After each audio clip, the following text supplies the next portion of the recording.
Voici, c'est ici j'habite avec mes 5 enfants. Et nous sommes ici et nous travaillons très dur pour pouvoir souvenir de nos besoins. Basile Lydia a connu des jours meilleurs.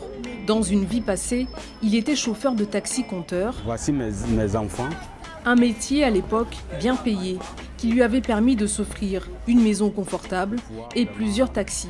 C'était avant la crise politique de 2010-2011. Quand la crise est arrivée, voilà, les voitures ont été cassées.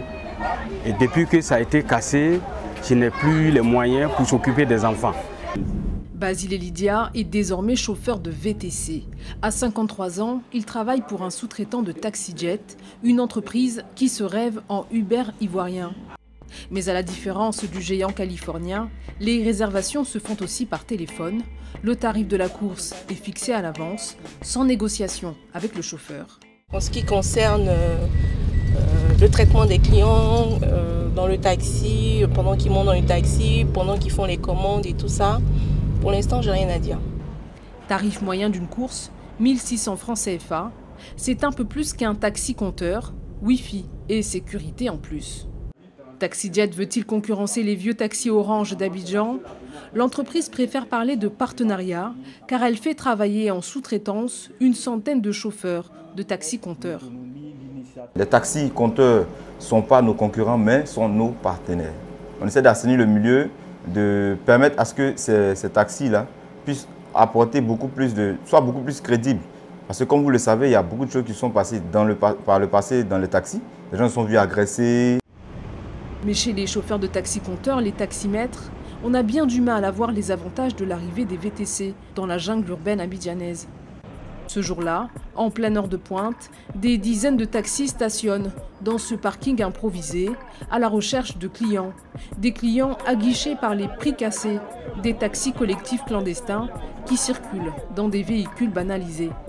Les taximètres sont excédés.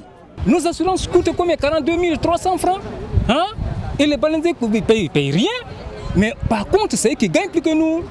Leurs représentants n'hésitent pas à parler de concurrence déloyale. Depuis l'arrivée des VTC aujourd'hui, tous les recettes aujourd'hui sont en baisse. Les clients que nous transportons sont les mêmes clients que les VTC aussi transportent. Donc en réalité, c'est de la concurrence déloyale. Dernière arrivée sur le marché des VTC, Africab, lancé en février 2016 par Vanksi Goma. Le patron n'est autre que le petit-fils de la première dame du Congo. Mais son affaire, il l'assure l'avoir montée grâce à la confiance d'un banquier congolais. L'entreprise emploie 30 chauffeurs qui s'alternent 24 heures sur 24 pour un salaire allant de 120 000 à 160 000 francs CFA. L'arrivée d'Africab sur le marché n'est pas passée inaperçue. Certains chauffeurs ont subi des pressions de la part des taxis en colère. Une colère que le patron a bien du mal à comprendre.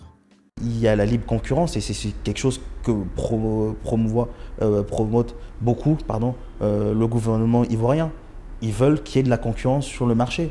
Et donc justement, nous on vient en tant qu'acteur économique pour investir dans un marché concurrentiel et justement que la population bénéficie de cette concurrence de manière positive.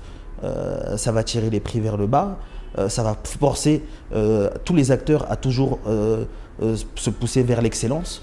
Abidjan est aujourd'hui un marché test pour les VTC. Si l'expérience s'avère concluante, d'autres capitales d'Afrique de l'Ouest pourraient voir arriver les VTC. Une arrivée qui risque de bousculer le secteur hyper concurrentiel du transport urbain africain.